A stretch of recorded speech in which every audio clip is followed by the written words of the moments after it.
سے ہے جنہوں نے جناب امیر المومنین کی ابتدائی طور پر بیعت کی۔ اب جب دنیا علی کے ساتھ ہونے سے ٹکرائی، ذرا اگر جملہ سمجھا سکوں، دو چیزیں ہیں، ایک طرف ہے علی کا ساتھ، ایک طرف ہے دنیا کا ساتھ۔ ہم اکثر محب اہل بیت ہیں اور علی امیر المومنین کے ساتھ ہیں جب تک دنیا ہمارے ساتھ ہے۔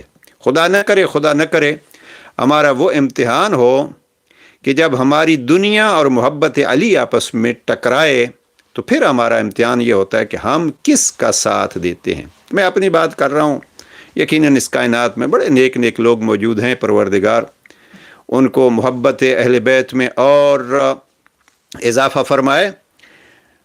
مثلا ہم ایک جگہ پہ دیکھتے ہیں امیر المومنین نے ایک حکم دیا ہے، اب اس حکم کی مخالفت مجھے بہت سارے منافع حاصل ہوتے ہیں، یا مثلا منافع ظاہری دنیاوی نہیں ہوتے لیکن میری وہ ہوس، میری وہ خواہش اس کی قائل ہے، تو اس پہ وہ کیا کریں گے؟